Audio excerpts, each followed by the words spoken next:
ಇನ್ನು ಕೆಲ ಶಾಸಕರುಗಳು ಕಣ್ಣೀರು ಹಾಕ್ಕೊಂಡು ನಮ್ಮ ತಾಯಣೆಗೂ ಮಾಡಿಲ್ಲ, ಧರ್ಮಸ್ಥಳದ ಮಂಜುನಾಥ ಸ್ವಾಮಿ ಹೆಸರು ಹೇಳ್ಕೊಂಡು ಅವನಾಣೆಗೂ ಮಾಡಿಲ್ಲ. ಈ ಥರದ್ದೆಲ್ಲವೂ ಕೂಡ ಮಾಡ್ತಾ ಇದ್ದಾರಂತೆ. ಒಬ್ಬೊಬ್ಬರನ್ನೇ ಕರೆಸಿ ನಾಯಕರು ಮಾತಾಡ್ತಾ ಇದ್ದಾರೆ. ಏನಪ್ಪ ನಿಂದೇನು ಹಣೆ ಬರಹ, ಏನು ಕತೆ ನಿಂದು, ನೀನು ಅಡ್ಡ ಮತದಾನ ಮಾಡಿದ್ಯಾ ಅನ್ನುವಂಥ ಅನುಮಾನ ನಮಗೆ ಜೋರಾಗಿದೆ,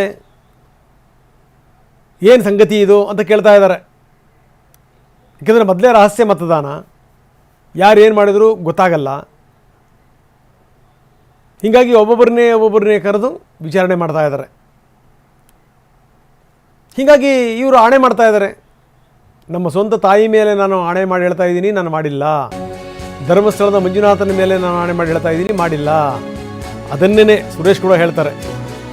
ನನ್ನ ಕಣಕಣದಲ್ಲೂ ಕೂಡ ಸಂಘದ ರಕ್ತ ಹರಿತಾ ಇದೆ, ನಾನು ಯಾಕೆ ಮಾಡಲಿ, ಖಂಡಿತವಾಗಲೂ ನಾನು ಮಾಡಿಲ್ಲ.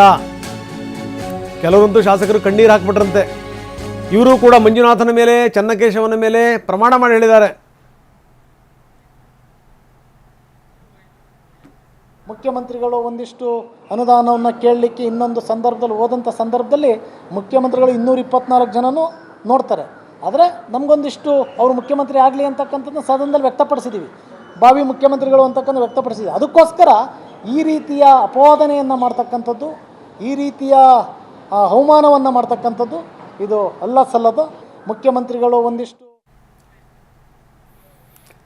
ಎಸ್ ಪ್ರಮೋದ್ ಶಾಸ್ತ್ರಿ ನಮ್ಮೊಂದಿಗೆ ಈಗ ನೇರ ಸಂಪರ್ಕದಲ್ಲಿದ್ದಾರೆ. ಪ್ರಮೋದ್, ನಾವು ನೋಡ್ತಾ ಇದ್ದೀವಿ, ಯಾರು ಎಲ್ಲಿದ್ದಾರೆ ಕಳ್ಳರು ಅಂದರೆ ಮನೆಯಲ್ಲೇ ಇದ್ದಾರೆ ಕಳ್ಳರು ಅಂತ ಗೊತ್ತಿದೆ. ನಿಜ ಏನು ಅಂದರೆ ಎಲ್ಲಿ ಹೋಗಿದೆ ಏನು ವಸ್ತು ಅನ್ನೋದು ಮಾತ್ರ ಹುಡುಕಕ್ಕೆ ಸಾಧ್ಯ ಇಲ್ಲ. ಆದರೆ ಇಲ್ಲಿ ನೋಡಿ, ಎಲ್ಲವೂ ಕೂಡ ರಹಸ್ಯ ಮತದಾನ. ಹಾಕಿರುವಂಥದ್ದು ನಿಜ, ಯಾರು ಹಾಕಿದ್ರು ಅಂತ ಗೊತ್ತಿಲ್ಲ. ಕರೆದು ಕೇಳಿದ್ರೆ ಕಣ್ಣೀರು ಹಾಕ್ತಾರೆ, ತಾಯಿ ಮೇಲೆ ಹಣೆ ಮಾಡ್ತಾರೆ, ಚನ್ನಕೇಶವನ ಮೇಲೆ ಹಣೆ ಮಾಡ್ತಾರೆ, ಮಂಜುನಾಥ ಸ್ವಾಮಿ ಮೇಲೆ ಹಣೆ ಮಾಡ್ತಾರೆ. ಇವರು ಅದನ್ನು ಹೆಂಗೆ ಇವರು ಸಾಬೀತು ಮಾಡಬೇಕು, ಸಾಬೀತು ಮಾಡೋಕ್ಕಾಗ್ತಾ ಇಲ್ಲ.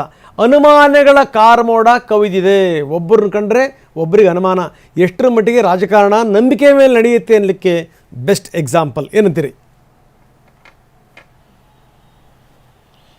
ರಘುನಾಥ್, ಈಗ ಬಿಜೆಪಿ ಏನಿದ್ರು ಕೂಡ ಸಾಂದರ್ಭಿಕ ಸಾಕ್ಷ್ಯಗಳ ಆಧಾರದ ಮೇಲೆ ಅದನ್ನು ಪೋಸ್ಟ್ ಮಾರ್ಟಮ್ ಮಾಡಬೇಕಷ್ಟೇ. ಈ ಒಂದು ಗೌಪ್ಯ ಮತದಾನ ಆಗಿರುವಂತಹ ಕಾರಣದಲ್ಲಿ ಯಾರೂ ಕೂಡ ಯಾರಿಗೆ ಹಾಕಿದ್ರು ಅನ್ನೋದನ್ನ ಪತ್ತೆ ಹಚ್ಚೋದಕ್ಕೆ ಸಾಧ್ಯವೇ ಇಲ್ಲ. ಅಂತ ಒಂದು ವ್ಯವಸ್ಥೆ, ಅಂತ ಒಂದು ಮೆಕಾನಿಸಮ್ ಈ ಒಂದು MLC ಚುನಾವಣೆಯಲ್ಲಿ ಇರುವಂಥದ್ದು. ಹೀಗಾಗಿ ನಾನು ಲೊಕೇಶನ್ ಮೂಲಕ ಕಂಡಿಡ್ತೀನಿ, ಮತ್ತೊಂದು ಮೂಲಕ ಕಂಡಿಡ್ತೀನಿ ಅಂತ ಹೇಳುವಂಥದ್ದು ಕೇವಲ ಹೇಳಿಕೆಗಷ್ಟೇ ಸೀಮಿತವಾಗುತ್ತೆ. ಅದರಿಂದ ಯಾವ ಪ್ರಯೋಜನವೂ ಕೂಡ ಆಗಲ್ಲ. ತೂತು ಬೇಮೆ ಅನ್ನುವಂಥ ಆರೋಪ ಪ್ರತ್ಯಾರೋಪಗಳು ಮಾಡ್ಬೋದು. ಆದರೆ ಈಗ ಆಗ್ತಾ ಇರುವಂಥ ಬೆಳವಣಿಗೆಗಳಿಗೆ ಮತ್ತೊಂದಿಷ್ಟು ಬೆಳವಣಿಗೆಗಳನ್ನು ಲಿಂಕ್ ಮಾಡಿದಂಥ ಸಂದರ್ಭದಲ್ಲಿ ಒಂದಿಷ್ಟು ನಾಯಕರ ಮೇಲೆ ಅನುಮಾನಗಳು ವ್ಯಕ್ತವಾಗ್ತವೆ. ಇಂಥ ಒಂದು ಚರ್ಚೆ ಕಾಂಗ್ರೆಸ್, ಇನ್ಫ್ಯಾಕ್ಟ್ ಬಿಜೆಪಿ ಪಕ್ಷದ ಒಳಗಡೆ ನಡೀತಾ ಇದೆ. ಅದರಲ್ಲೂ ಕೂಡ ಈ ಬೇಲೂರಿನ ಶಾಸಕರ ಬಗ್ಗೆ ನೇರವಾಗಿ ಆರೋಪಗಳು ಬಂದಿತ್ತು. ಅದಕ್ಕೆ ಬೇಲೂರು ಶಾಸಕರು ಹೇಳ್ತಾ ಇದ್ದಾರೆ, ಸುರೇಶ್ ಅವರು ನಾನು ಯಾವುದೇ ರೀತಿಯಂತ ಅಡ್ಡ ಮತದಾನ ಹಾಕಿಲ್ಲ ಅಂತ. ಆದರೆ ಲಿಂಗೇಶ್ ಅವರ ಪ್ರಕಾರ ಅಂದರೆ ಬೇಲೂರಿನ ಮಾಜಿ ಶಾಸಕರು ಹಾಗೂ ಸುರೇಶ್ ಅವರ ರಾಜಕೀಯ ವಿರೋಧಿ ಮತ್ತು ಪ್ರತಿಸ್ಪರ್ಧಿ ಆಗಿರುವಂಥ ಲಿಂಗೇಶ್ ಅವರನ್ನ 3 ವರ್ಷಗಳ ಹಿಂದಿನ ಕೇಸ್ನಲ್ಲಿ ಮೊನ್ನೆ ತಾನೇ ಅಂದರೆ ಮತದಾನ ಆದ ಮರುದಿನವೇ ಇದ್ದಕ್ಕಿದ್ದಂಗೆ ಅವರನ್ನು ಅರೆಸ್ಟ್ ಮಾಡಿರುವಂಥದ್ದು ಸಹಜವಾಗಿ ಕೆಲವೊಂದಿಷ್ಟು ಅನುಮಾನಗಳಿಗೆ ಕಾರಣವಾಗ್ತಾ ಇದೆ. ಪ್ರಬಲವಾಗಿ ರಾಜಕೀಯ ಹಿನ್ನೆಲೆ ಇರುವಂಥದ್ದು, ಜೊತೆಗೆ ಪ್ರಬಲ ರಾಜಕೀಯ ವಿರೋಧವನ್ನು ಸುರೇಶ್ ಅವರಿಗೆ ಲಿಂಗೇಶ್ ಅವರು ವ್ಯಕ್ತಪಡಿಸ್ತಾ ಇದ್ರು. ಹೀಗಾಗಿ ಅಡ್ಡ ಮತದಾನ ಆದ ಮರುದಿನವೇ ಇಂಥದ್ದೊಂದು ಘಟನೆ ಆಗಿರುವಂಥದ್ದು ಒಂದಕ್ಕೊಂದು ಇಂಟರ್ಲಿಂಕ್ ಮಾಡಿ ಪ್ರಶ್ನೆ ಮಾಡುವಂಥ ಒಂದು ಸಂದರ್ಭ ಎದುರಾಗ್ತಾ ಇದೆ. ಹೀಗಾಗಿ ಇಷ್ಟು ವರ್ಷ ಇಲ್ಲದೆ ಇರುವಂಥದ್ದು, 3 ವರ್ಷಗಳಿಂದ ಯಾವುದೇ ಕ್ರಮ ಆಗದೆ ಇರುವಂಥದ್ದು, 3 ವರ್ಷಗಳಿಂದ ಯಾವುದೇ ಅಷ್ಟೊಂದು ದೊಡ್ಡ ಮಟ್ಟದ ಚುರುಕಾದಂಥ ತನಿಖೆ ಆಗದೆ ಇರುವಂಥದ್ದು, ಒಂದೇ ದಿನದಲ್ಲಿ 3 ವರ್ಷದ ಹಿಂದಿನ ಪ್ರಕರಣದಲ್ಲಿ ಕಾರಣ ನೀಡಿ ಹೇಗೆ ಏಕಾಏಕಿ ಅರೆಸ್ಟ್ ಮಾಡ್ತಾರೆ, ಇದು ಸಹಜವಾಗಿ ಮೂಡಿಬರ್ತಾ ಇರುವಂಥ ಪ್ರಶ್ನೆ. ಅಟ್ ದ ಸೇಮ್ ಟೈಮ್ ಈಗ ನಾಯಕರು ಶಾಸಕರನ್ನ ಕರೆದು ಪ್ರಶ್ನೆಯನ್ನ ಮಾಡ್ತಾ ಇದ್ದಾರೆ. ಆದರೆ ಆ ಪ್ರಶ್ನೆಗೆ ಅವರು ಉತ್ತರ ಕೊಡ್ತಾ ಇದ್ದಾರೆ, ನಾನು ಆ ರೀತಿ ಮಾಡಿಲ್ಲ, ನಮ್ಮ ತಾಯಣೆಗೂ ಮಾಡಿಲ್ಲ, ಧರ್ಮಸ್ಥಳದ ಮಂಜುನಾಥನ ಮೇಲೆ ಮಾಡಿಲ್ಲ, ಅಥವಾ ಮನೆ ದೇವರ ಮೇಲೆ ಆಣೆ ಮಾಡಿಲ್ಲ ಅಂತ. ಹೀಗೆ ಆಣೆ ಪ್ರಮಾಣ ಪಾಲಿಟಿಕ್ಸ್ ಮತ್ತೆ ತುಂಬಾ ಜೋರಾಗ್ತಾ ಇದೆ. ಆದರೆ ಇರುವಂಥದ್ದು ಅಂದರೆ ಅಥವಾ ಬಿಜೆಪಿ ನಾಯಕರು ಅವ್ರು ಹೇಳಿರುವಂಥದ್ದು ಕೇಳಿಸ್ಕೋತಾ ಇದ್ದಾರೆ ಬಿಟ್ರೆ ನೀನು ಮಾಡಿದ್ಯಾ ಇಲ್ವಂತ ದೃಢವಾಗಿ ಅವರನ್ನ ಪತ್ತೆ ಹಚ್ಚೋದಕ್ಕೂ ಆಗ್ತಾ ಇಲ್ಲ. ಹೀಗಾಗಿ ಇಂಥ ಒಂದು ಸಾಂದರ್ಭಿಕತೆ ಮೂಲಕ ಕೆಲವೊಂದಿಷ್ಟು ಅನುಮಾನಗಳು ವ್ಯಕ್ತಪಡಿಸುವಂತ ಒಂದು ಕೆಲಸಗಳಾಗ್ತಾ ಇವೆ. ಓಕೆ, ಧನ್ಯವಾದ ತಮ್ಮೆಲ್ಲ ಮಾಹಿತಿಗೆ.